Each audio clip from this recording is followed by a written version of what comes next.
What I'm about to make y'all this evening, it takes some hard work. It's going to take some dedication. You're going to need a resume to get your mac and cheese on point. I'm not here to mess around with y'all tonight. I'm not. I'm going to show y'all the proper way to make mac and cheese.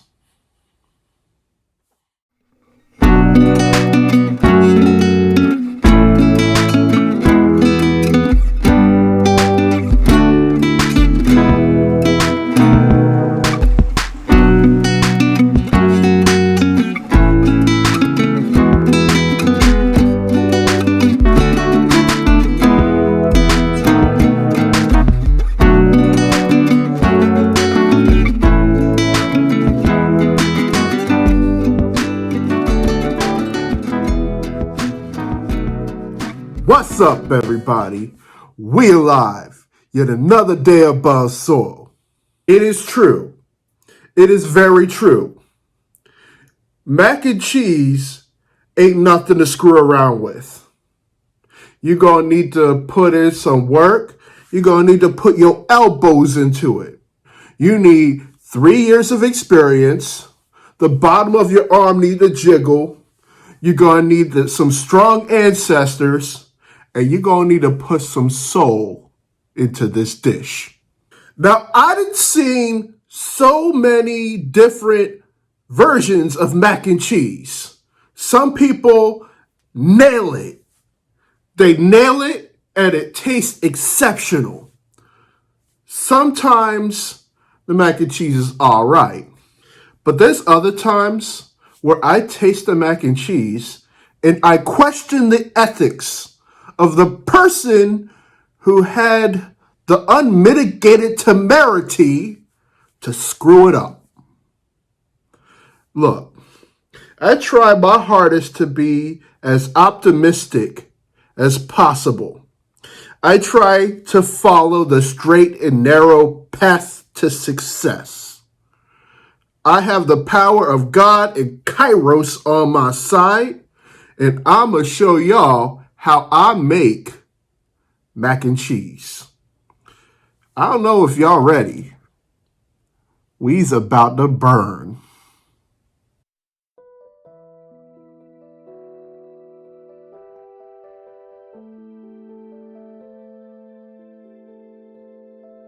These are some of the ingredients that I'm going to use for my mac and cheese. You're going to need 8 ounces of cheese. The mix that I'm going to use is 4 ounces of sharp cheddar and then 4 ounces of Coby Jack. You're going to need 8 ounces of elbow, or you can also use 8 ounces of cavatappi. I'm going to use whole milk. For something called the roux, you're going to need butter, all-purpose flour. If y'all don't season your mac and cheese, it's not going to come out right. I'm just going to be blunt and honest with y'all. The seasonings for mac and cheese is very, very easy. You're going to need seasoned salt.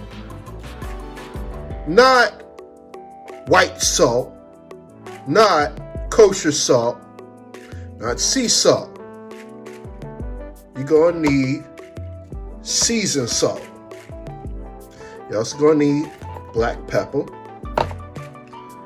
I have some thyme powder. Some people prefer to use thyme leaves, but I like to use thyme powder in this recipe because it comes out a lot cleaner. Then, of course, I'm representing the 410. I need to put in my Old Bay up in this mac and cheese. And I guarantee you, when you taste this mac and cheese, you're also going to taste some Maryland up in this. 4 seasonings. 4. You don't need a whole smorgasbord of seasonings. All you gotta do is keep it simple.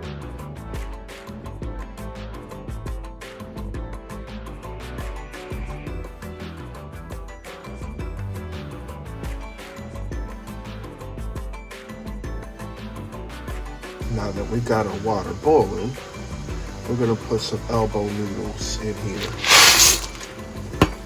Now we're gonna make this a little bit less, just a hair less than al dente.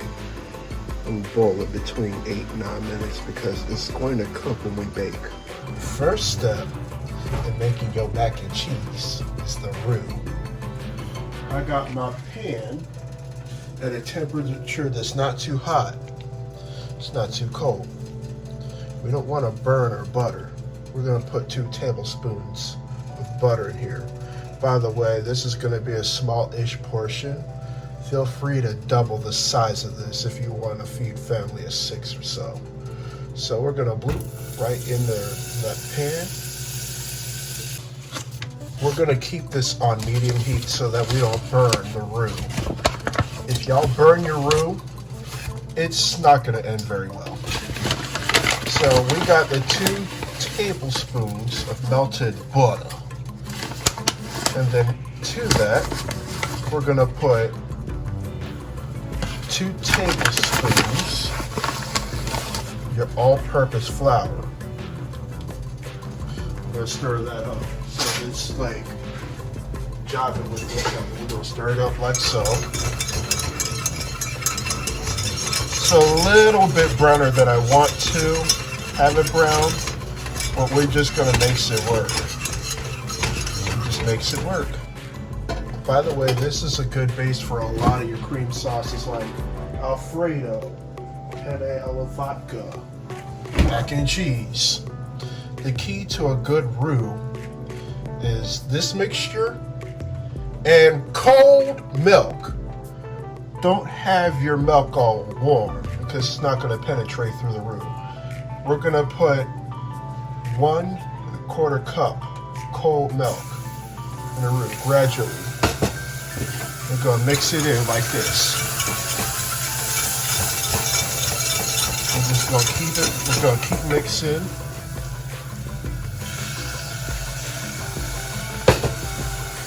Keep mixing.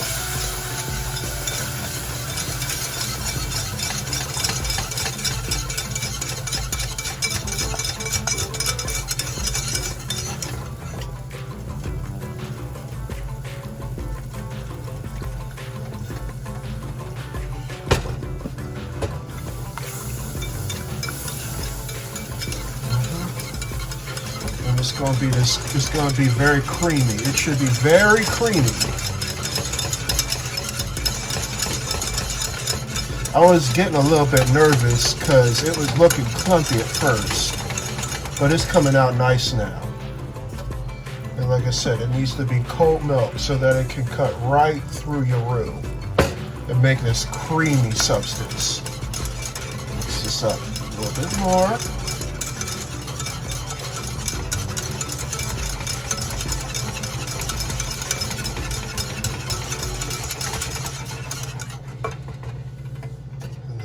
Put the last bit of the milk right in there. Bang. And then we just gonna keep mixing until we get a nice creamy consistency. I'm gonna show y'all the consistency of what y'all want in the roux. See that? Nice and creamy. That's your roux. Now that we have the roux, we're going to throw in the cheese. This is 8 ounces of cheese. I like to use cheddar, sharp cheddar, Coby Jack. Sometimes if I'm feeling a little bit fancy, I throw in some smoked Gouda, but I use most of the time sharp cheddar and Coby Jack, and this is going to go right into our roux.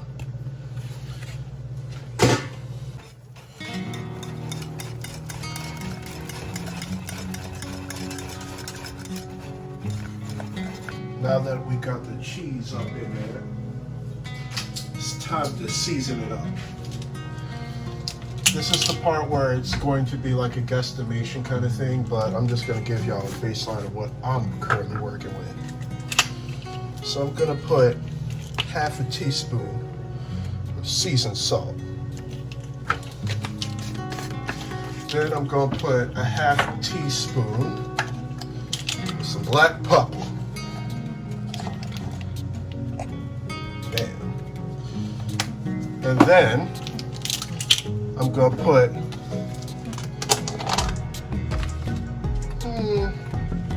eighth teaspoon of thyme. And then I want to put a quarter teaspoon of Old Bay. Love me some Old Bay. Put Old Bay on everything. Drew, you put Old Bay on everything. Yeah, I'm from Maryland. What do you expect? So we're gonna mix these seasonings in, and this is the part where you're gonna have to taste it while you go. Some of y'all might not want it this salty. Some of you might say, okay, it needs more Old Bay, it needs more pepper, it needs a little touch more of thyme. This is the part where you're going to need to test, because some cheeses are a little bit sweeter, saltier, more bitter than others. Same thing with milk. There's a lot of different variables at play. And what you know it, I'm not going to change anything. I'm not going to add anything else to that cheese sauce. So now I'm going to put in my elbow noodles.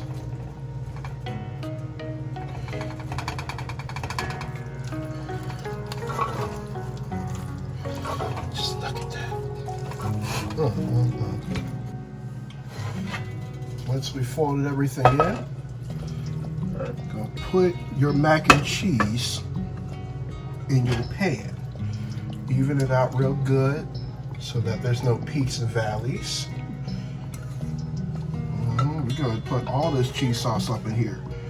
We want all of it.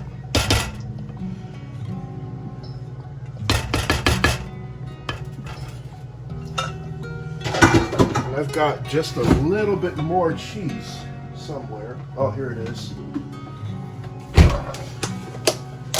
We're going to sprinkle it on top.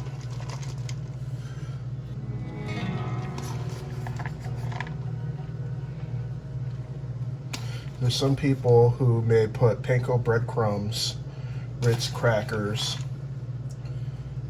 I've even saw people put cornflakes on top of it.